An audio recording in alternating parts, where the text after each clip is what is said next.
Good morning, everyone. Welcome, Tanse. My name is Darlene Brander. I'm a Red Earth Cree First Nation member, and I'm also the CEO of Wanuskewin Heritage Park.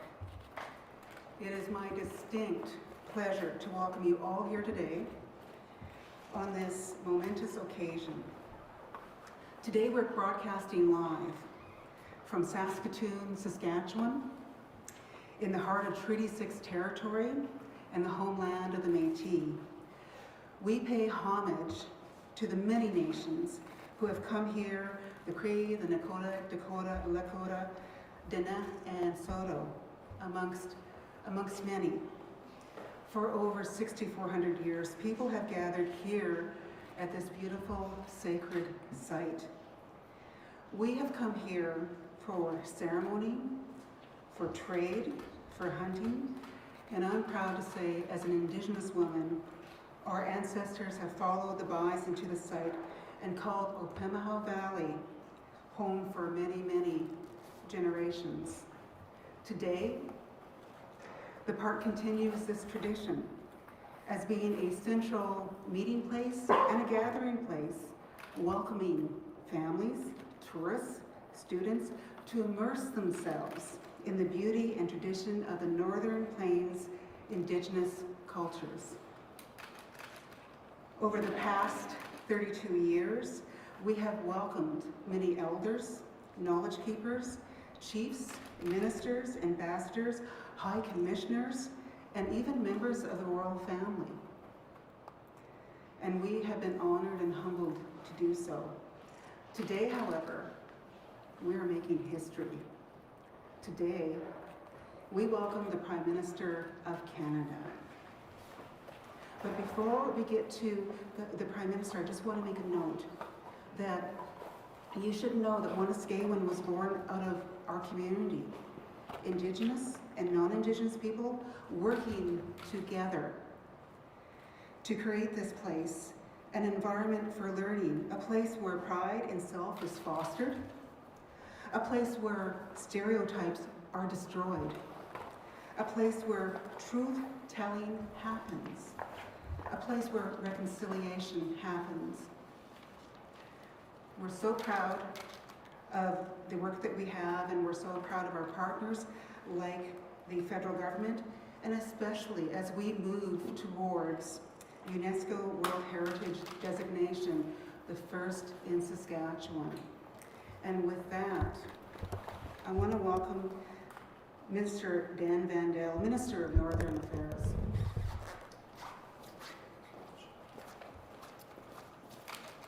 Thank you so much. Hello everybody, good morning. Bonjour tout le monde, c'est un plaisir d'être à Saskatchewan encore. I'd like to acknowledge that we are gathered on Treaty 6 territory and homeland of the Métis Nation. Prime Minister, Minister Ian, welcome back to the prairies. I'd also like to take a moment to thank the Wanuskewin Heritage Museum for hosting us here today. I'd like to acknowledge Darlene Brander. She is Wanuskewin's CEO. Darlene is a member of the Red Earth Cree First Nation and actually worked at Wanuskewin many years ago as an Indigenous ambassador, awareness education manager, I should say. It's great to see you again, Darlene, and thank you for your work here at Wanuskewin and for everything you do for Indigenous peoples, Saskatchewan, and in Canada. Just last month, I was here in Saskatoon and had the chance to meet with Indigenous leaders from the Athabasca region, Athabasca Basin. Around the table were chiefs, mayors, councillors, and other leaders. They each shared with me the many challenges they face on a day-to-day basis, and they also shared with me opportunities. But there was one common theme, and that is the need to invest in Indigenous communities, specifically on healthcare, on housing, on education, and the massive infrastructure and housing deficit. And since 2015, we've invested historic amounts across Canada. But the legacy of colonialism has created enduring infrastructure and housing deficits, gaps all across Canada in Indigenous communities. And since 2015, we have made reconciliation an absolute priority for our government. We've made a lot of progress. The progress is real, but there is so much more work to do. So to share with you how Budget 24 is making the necessary investments to bolster Indigenous communities in their diligent efforts to realize a better future, I'd like to introduce Prime Minister Justin Trudeau.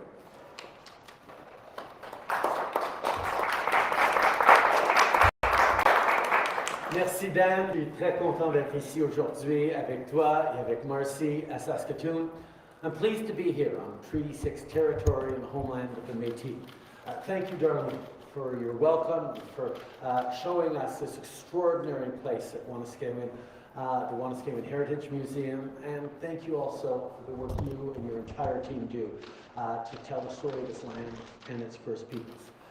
Chief Bear, Darcy, it's always a pleasure to be here with you, and it's good to be here with Riel, the President and CEO of the Saskatchewan Indian Institute of Technologies.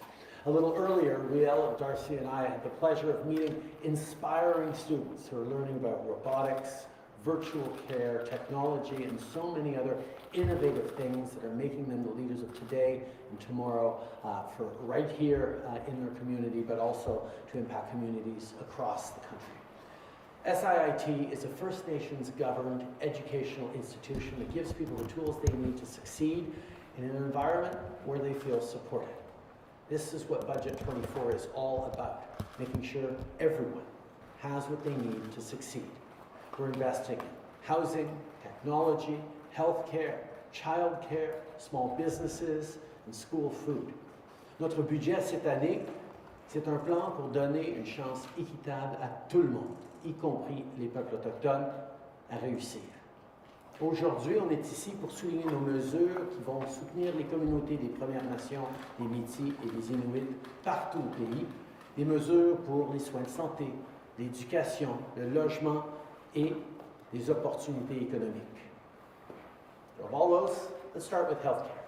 Everyone in this country deserves to have equitable, safe, and culturally appropriate healthcare.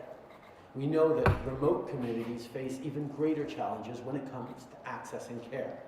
So we need to do more to fix this. This is why we will build and renovate more health centers on reserve with an investment of over $390 million.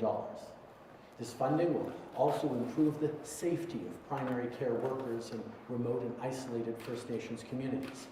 We're excited to be here today announcing funding to support the virtual health hub led by SIIT with an investment of $21 million.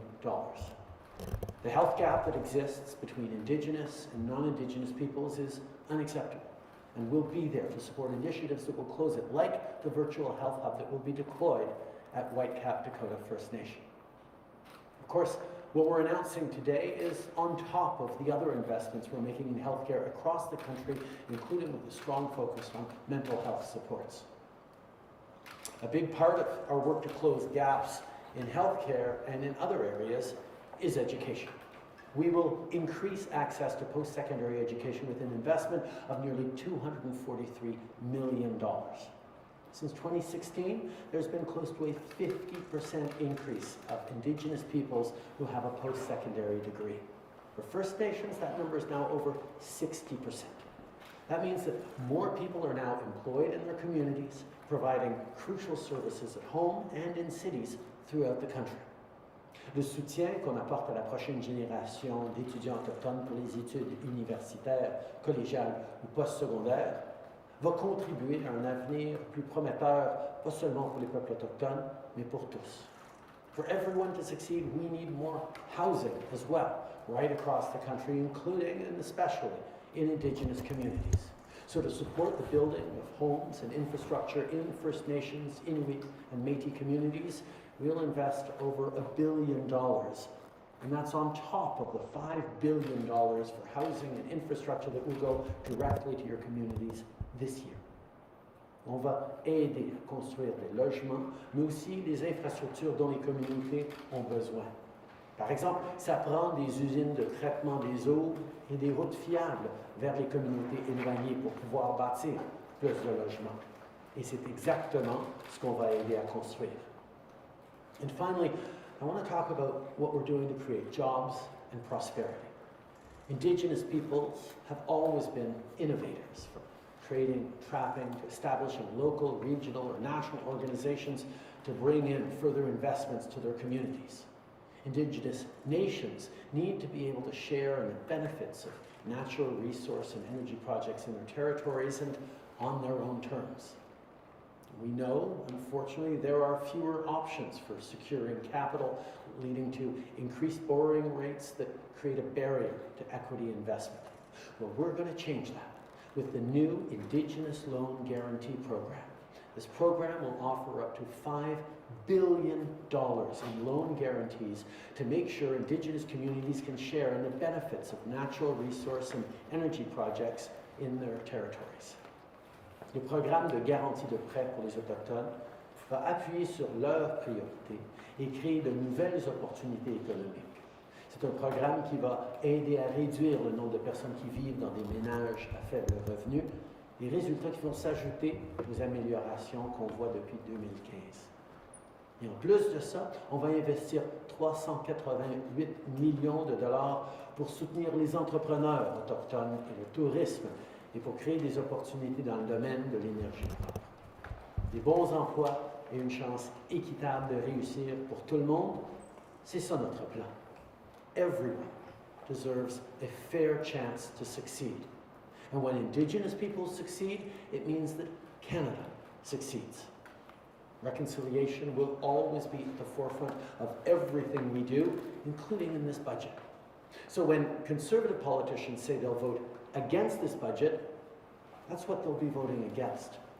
They'll vote against our plan to build homes, to invest in healthcare and education, and to provide childcare and school food, and to create jobs and opportunities for Indigenous peoples and for all Canadians. Not only will they vote against the budget, but they want to cut the programs and supports people rely on. That's not our government's vision for a better future. We'll keep working hard every day to bring back fairness for every generation. Thank you. Merci all. I'm very happy now to pass it over to Minister Ian. Merci.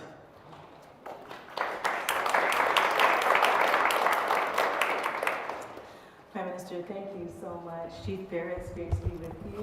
President Felgar, Dan, always good to see you, friend. Darlene, so nice to meet you.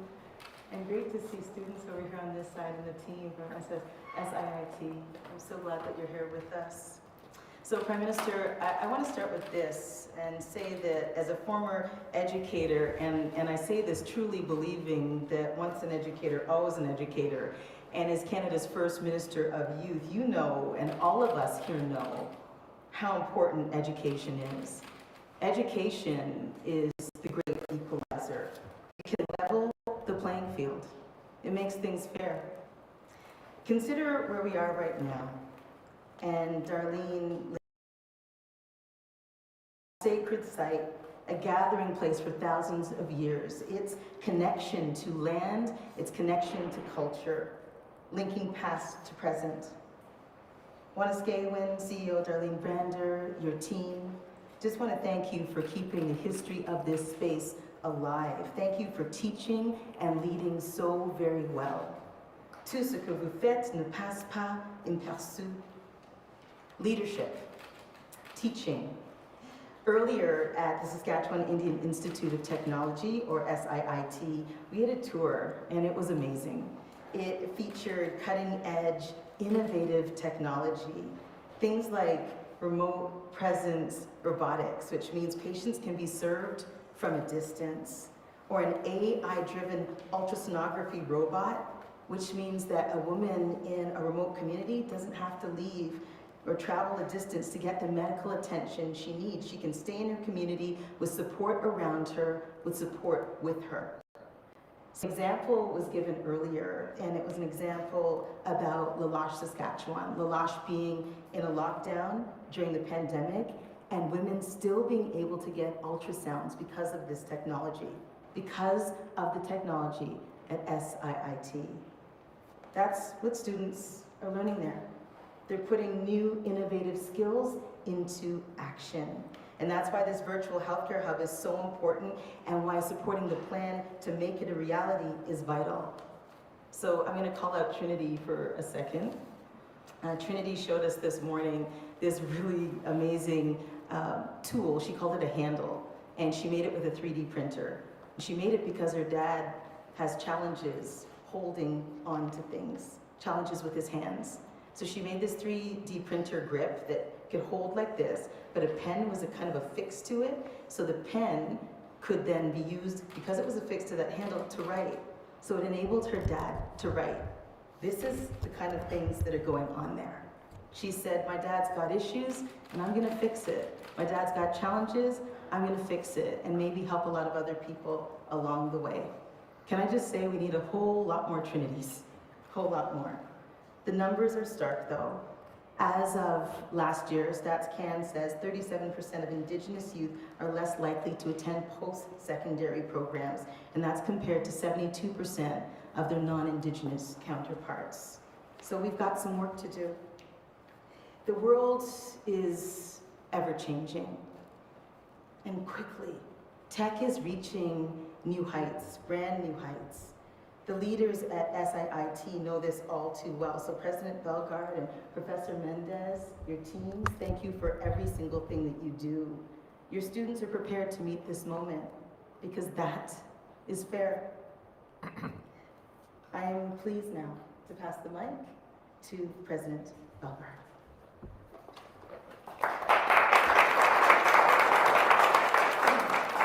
Good morning. Before I begin, thank you, Darlene, for hosting us. And I too want to acknowledge, as I look out the window, Treaty 6 territory in the homeland of Métis. And we were very humbled and we were very honored to host the Prime Minister this morning at SIT, along with Minister Hen and Minister Vandell. And we were very humbled that he spent the time to meet with our learners, meet with our learning community, and see what's happening at SIT and what future looks like in terms of Indigenous-led innovation. Our innovation collective, our Maker Lodge, has been in existence for 3 years, and it would not have been possible without the investments from the federal government. During those 3 years, we invested over 1,000 hours of training and workshops, but 25 Indigenous-led businesses were started in those 3 years. So it just shows you what strategic investments in Indigenous communities and Indigenous learners can do and how powerful it can be. Our Mobile Maker Lodge also has traveled over 59 different communities in Saskatchewan. So we're bringing innovation, we're bringing technology to young people in the communities, building an innovation ecosystem here in Saskatchewan that's Indigenous-led. We continue to be guided by our First Nation leaders, the 16 chiefs that sit on our Board of Governors. We decided a new strategic vision, and that vision is called Leaders of Change. At SIT, we believe we can be leaders in Indigenous education in Canada, whether it's Indigenous-led curriculum or it's actually world-class wraparound supports to support a learner in the classroom and outside the classroom. So we're very proud of our innovation agenda. We're very proud to be leaders in the investments that were being made. And now with the Virtual Health Hub, SIT is going to be able to train Indigenous people to serve their communities in the healthcare profession. So on behalf of the 2,500 students, the over 60,000 alumni in Saskatchewan, our Board of Governors, I can't thank the federal government enough for their investments in our community. And Prime Minister, again, we're so humbled to have you on our campus, and we just look forward to continuing to be leaders and moving forward on innovation in healthcare here in Saskatchewan.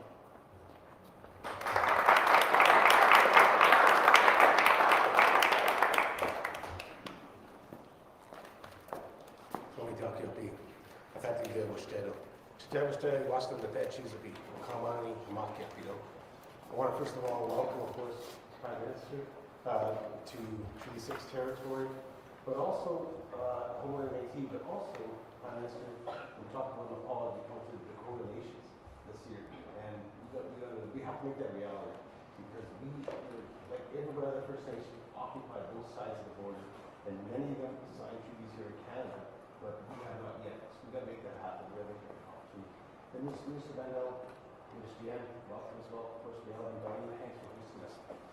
But I look at the work we've done, and as SIT, as we all said, we have 2,500 students in our campus, et cetera, but promoting post-secondary education is so very important for First Nations people. You know, investing in our number one resource is our people, and that's what we have to invest in. And I'm so glad that the Prime Minister and his government realizes that we have to invest in our people and give them opportunity to make change and make a difference, not just for themselves, but for all of our people right across this Canada, country. I want to thank Dr. Mendez. I told Rael Belgard, when I first met Dr. Mendez, I said, this guy is a winner. I met this guy for a reason. And I told Rael, I said, when we're looking at building this International Indigenous Health Research Center, I said, no. I said, this guy is real, and we have to meet with him. And so we met with Dr. Mendez, and now we have this virtual health hub. That's going to basically change public health care. We're not talking about private health care. This is public health care, but making it more efficient and effective for all Canadians. And I'll give you an example. Dr. Mendez, the Parkridge Care Home Center here in Saskatoon, has a pilot project there. And they would have sent 56 people to emergency room. But because of the technology we have, they only sent 8 people to the emergency room. That is the difference we're talking about. We see the demand for healthcare, all Canadians right across the country. We look at the northern people, and even the fact that the infant mortality rates are so high. But why? Well, because there's no ultrasonography up there. And for a woman to leave northern Canada and to come into Saskatoon, 3 days, and they can't even bring their partner with them. The experience we talked about this morning, about you and your wife, seeing your children before they were born, getting an ultrasound. That's what we're talking about. How can you not experience that with your partner, your husband, and he's not allowed to be on the flight with you. So we've changed all of that. Now they can actually have that experience and celebrate together. So these are the things we're doing. The virtual health hub, the fact we have our first cohorts coming this year. And look at the team we have here today. I'm so proud of them. We're making a difference, and we're going to change the world. We're going to change how healthcare is going to be delivered right across, not just Canada, but across the globe. And that's what makes me excited about this whole project. And I'm glad it's going to be also Indigenous-led. You look at the systematic racism inside the healthcare system, and here this is all Indigenous-led. We're not just going to change the healthcare outcomes for Indigenous communities, but for non-Indigenous communities as well. And that's what we're going to do. And we're doing it together. And I'm so proud, Prime Minister, that you're here today to announce this project, the Virtual Health Hub. It is important to us. And I also got to give a shout out to the province as well, Minister Henley and Premier Moe, because they have been on side with us, right from day one, and they have been on side with this project, and they're putting in $12 million. And we'll talk about the federal figure later. But anyway, this is a great day today. And anyways, I just want to again thank all of you for being here. It's a great day, and again, thank all the team. Thank you.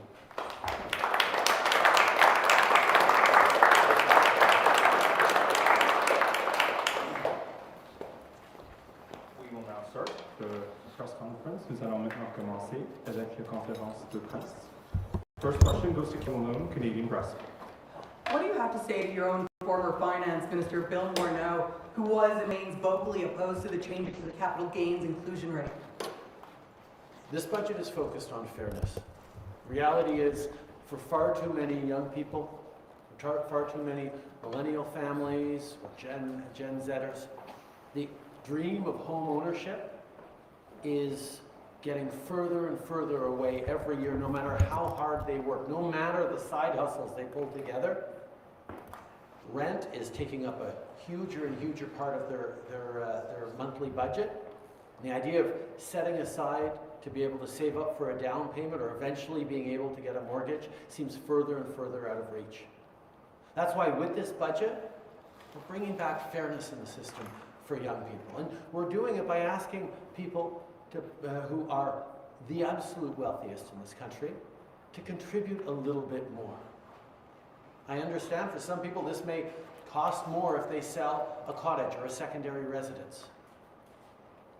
But young people can't buy their primary residences yet. That's why we're moving forward with initiatives that are focused on making the system work better for young people. Because the promise of this country has always been that every generation could succeed even better by building on the hard work of previous generations. But young people today don't have, no matter how hard they work, the same opportunities that their parents and their grandparents and previous generations could take for granted as just coming in this country. That's why we're doing something bold to change the math for young people. It means investing massively in new supply of housing, which, yes, building more affordable homes, building more affordable rental buildings, but also doing things like saying if the young person is spending $2,000 a month on rent, the fact that they pay it on time every month, that should count towards building a credit score so they can eventually go to the bank and say, look, I'm a reliable payer of my bills. You can give me a mortgage, and a better mortgage than you'd otherwise be able to give me. These are the kinds of things that changes the system. And I understand there are those who've been very, very successful off the way the system used to be, who don't want to see the system changed. But this is about intergenerational fairness. It's also about making sure our economy succeeds into the future. Young people right now make up the largest part of our workforce, and if they don't see paths to success, it's the entire economy that suffers. So we're going to stay focused on building a fair economy for every generation. Follow-up. What advice would you give Canadians who want to show public solidarity with Palestinians, but fear being associated with the sort of rhetoric that has been called hateful, which was expressed at the protest Saturday in Ottawa? Look, it's really, really important that Canadians know that they are free to express themselves, free to protest, to make sure that they are highlighting things they believe in or things that they are concerned about. That is a right that Canadians need to always see defended, and this government always will. However, we have laws against hate speech, against incitement to violence, and we expect police to do their jobs and make sure those laws are enforced. Because fundamentally, including all the rights to protest, all the rights to free speech, nobody should feel unsafe in their communities, in their community schools, in their places of worship, and that's something we will continue to stand for. En français, s'il vous plaît. Okay. Je pense que c'est important de souligner tout d'abord que la liberté d'expression, la liberté de manifester pour partager ses préoccupations, son désaccord avec un gouvernement, avec des enjeux internationaux, est essentielle pour la liberté de notre démocratie. Les gens doivent se sentir libres de parler, de partager leurs préoccupations. En même temps, on a des lois contre l'incitation à la haine, l'incitation à la violence. Et par rapport à ça, on s'attend à ce que nos services de police s'assurent que la loi soit suivie. Parce qu'au fond, ce qu'on doit s'assurer, c'est que tout le monde se sent en sécurité dans leur communauté, dans leur lieu de culte, dans leur quartier. Prochaine question. Dans le cadre de votre promesse de rachat des armes à feu de type militaire, que pensez-vous du fait que Post Canada, qui livre donc déjà les armes à feu, refuse de les récupérer? Tout d'abord, on a pris cet engagement parce que les armes de style assaut, les armes de style militaire, n'ont pas leur place au Canada. On ne fait pas de chasse avec un AR-15. Et on ne devrait pas non plus. Et donc, depuis 4 ans déjà, ces armes d'assaut sont illégales au Canada. C'est illégal de les utiliser, de les acheter, de les donner, de les vendre. Et ça fait depuis 2020 qu'on a fait ça. Mais par désir d'être équitable, ceux qui ont acheté ces armes il y a longtemps de façon tout à fait légale devraient pouvoir être remboursés pour cette arme qui est maintenant absolument inutile. Donc on est en train de regarder et de travailler avec différents partenaires, dont différents services de courriel, différentes institutions, pour pouvoir s'assurer que ces gens qui ont ces armes-là soient récompensés, soient compensés pour cette arme qu'ils ne peuvent plus utiliser. I think it's really important to remember where we are. For 4 years now in this country, it has been illegal to buy, sell, use, or give a military-style, assault-style weapon in this country. That's 4 years that we have said it's illegal to use the kind of weapon that was built for the battlefield, not for hunting. We did that. That's the situation right now, right across the country. However, the people who legally and legitimately purchased those weapons before we brought in the ban on assault-style weapons now have something that they spent good money on that they can no longer use in any way, shape, or form.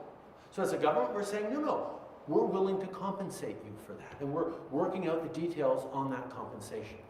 That's what this is about. The ban on assault-style weapons is in place, has been in place for 4 years, despite the fact that the Conservative Party has said if they form government, they're likely to bring back the legality of assault-style weapons. We are going to do everything to make sure they remain illegal and that people be fairly compensated for something they bought back when it was perfectly legal to do so. And we'll work with a broad range of partners. Suivi. Est-ce qu'à ce stade, votre programme est menacé, ce programme? Encore une fois, le cœur du programme, ça a été de bannir les armes de style assaut. On n'a plus le droit de les utiliser au Canada. Ça, c'est ce qu'on a fait en tant que gouvernement. On est en train de créer un programme pour pouvoir compenser ceux qui ont acheté ces armes de façon légale. Et je sais que ces gens-là sont peut-être très impatients d'avoir de l'argent pour qu'ils puissent aller s'acheter un nouveau fusil de chasse ou une arme parfaitement légale qu'ils vont pouvoir utiliser. Et on a hâte de pouvoir les compenser. On travaille avec des partenaires pour pouvoir le faire. Next question. Some Indigenous groups raised concerns following last week's budget that it was not enough to close the Indigenous infrastructure gap that the government had promised to close by 2030.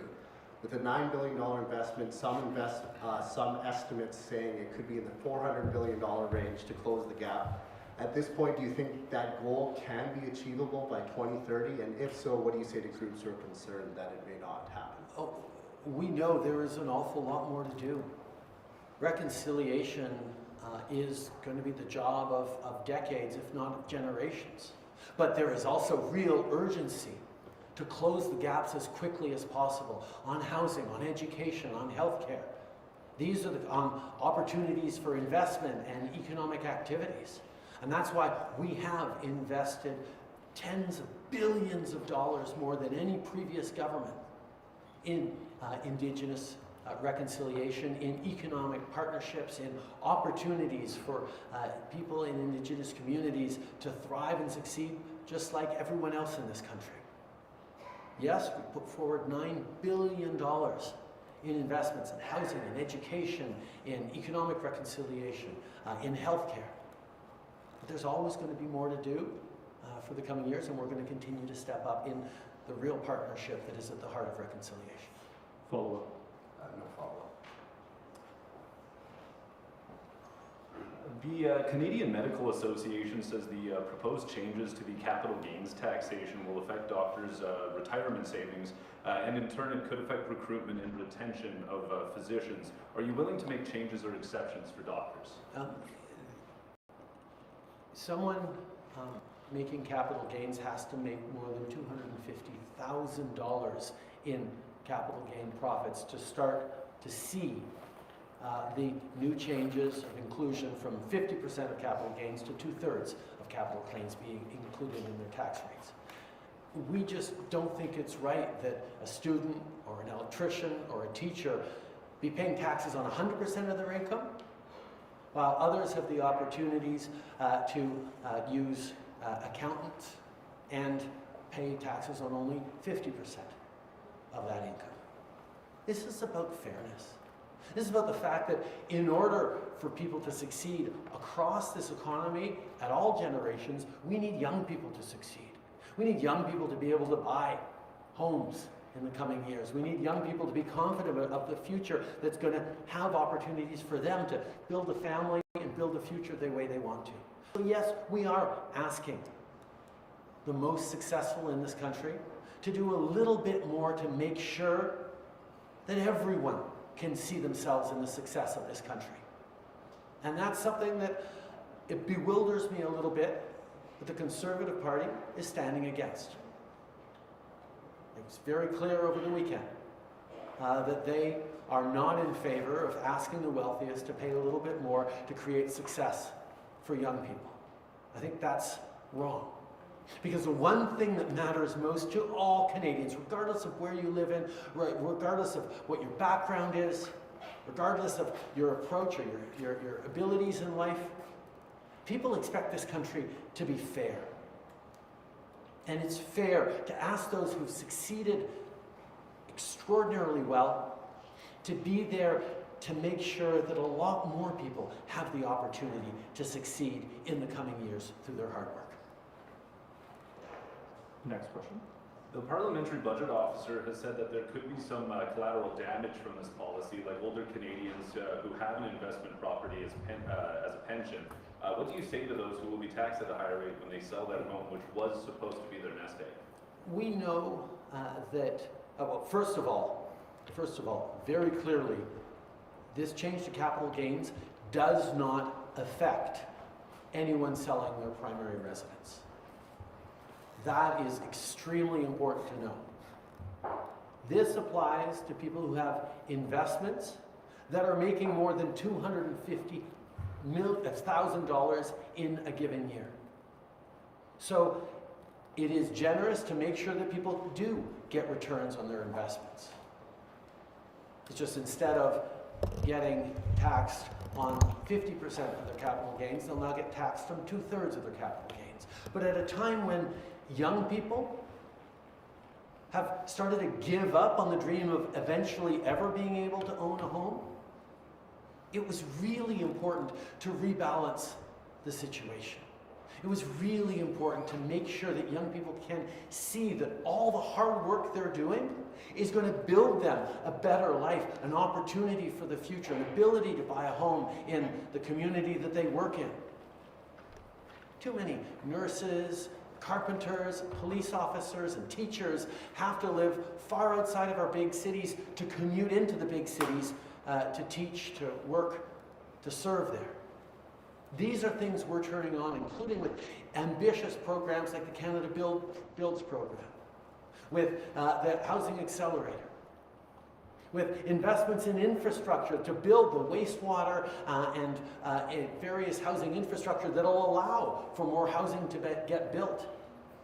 These are all things we're doing to build that strong future for young people, and I think it's only fair that those who've been most successful in the system be able to contribute a little bit more. Next question. Many organizations in Saskatchewan and local politicians are saying housing, addictions, mental health are requiring all levels of government to address.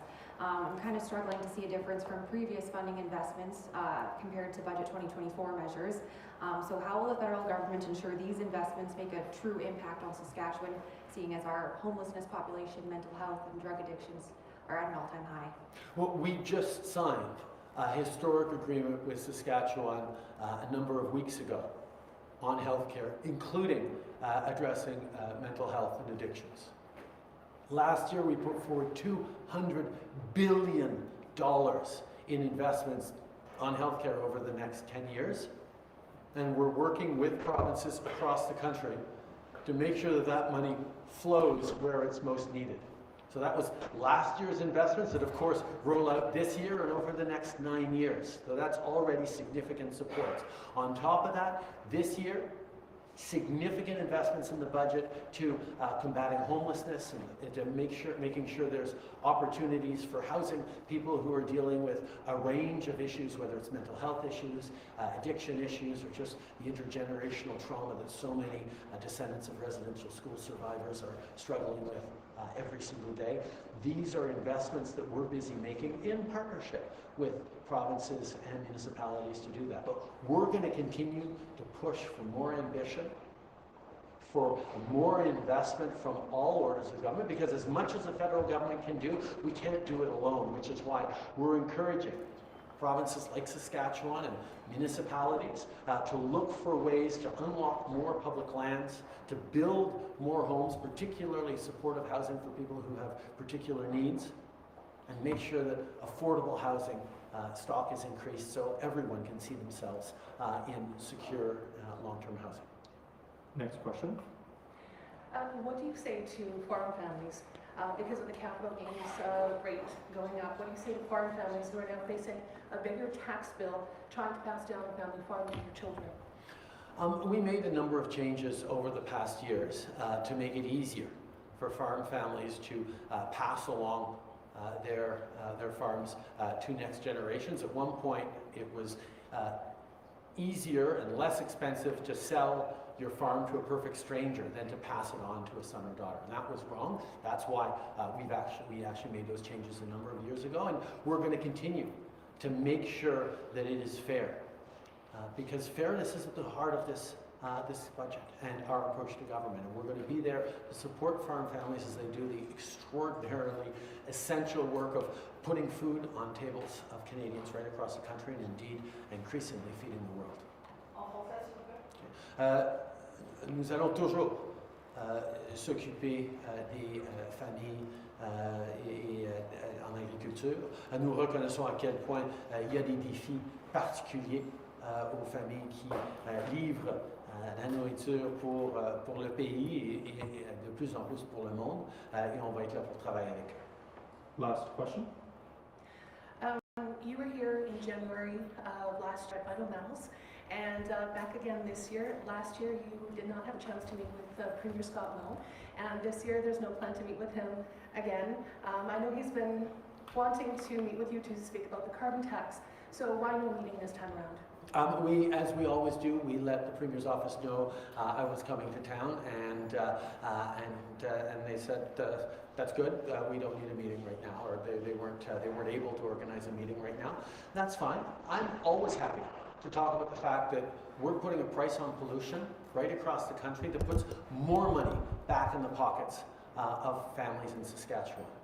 8 out of 10 families across the country in regions where we've put in the price on pollution actually do better off with the price on pollution, because we price pollution and then we send the Canada carbon rebate checks to families across those jurisdictions, and low-income and middle-income families almost entirely do better off. It's $1,800 this year for families in Saskatchewan, a family of 4 in Saskatchewan, which is more than the cost of the price on pollution that we've put in. So this is a way of both fighting climate change, fighting the droughts and forest fires that are more and more regular because of extreme weather events linked to climate change, but also putting more money in families' pockets with a check that just last arrived on April 15th last week, that is helping families with the costs of everything from food or fuel to rent, whatever it is that they're spending on. That money shows up from the federal government. And I will add, despite the disagreement I have with the provincial government here in Saskatchewan on them not wanting to pay the federal government what is owed, the Canada carbon rebate checks going to families in Saskatchewan will not be impacted by the government of Saskatchewan's decision. We're going to continue to deliver the Canada carbon rebate to families right across Saskatchewan, despite the fact that Premier Moe is not sending that money to Ottawa right now. Canada Revenue Agency has ways of ensuring that money that is owed to them is eventually collected, and we have faith in the rigorous quasi-judicial proceedings that the Canada Revenue Agency uses. Je veux encore une fois souligner à quel point d'avoir mis un prix sur la pollution qui redonne plus d'argent aux familles moyennes à travers le pays, et la façon de lutter contre les changements climatiques et les impacts néfastes des événements météorologiques extrêmes qui sont de plus en plus communs, mais aussi pour aider les familles avec le coût de la vie à un moment où chaque dollar peut aider. Les familles en Saskatchewan, une famille de 4 va recevoir 1800 dollars cette année. Le dernier chèque de la remise canadienne sur le carbone a été livré juste la semaine passée, le 15 avril. Et ça fait une vraie différence dans la famille des Canadiens. Et je veux vous assurer que malgré le différend actuel avec le gouvernement du Saskatchewan où le premier ministre Moe ne veut pas envoyer l'argent dû à Ottawa, nous allons continuer d'être là pour les familles en Saskatchewan. Nous allons continuer de livrer la remise canadienne sur le carbone aux familles en Saskatchewan parce qu'on sait que les coûts des changements climatiques sont réels pour tous. On va continuer d'être là pour les gens à Saskatchewan, même si le gouvernement de Scott Moe veut créer de la chicane. Ceci conclut la conférence de presse. Merci tout le monde. Merci beaucoup tout le monde. Bonne journée.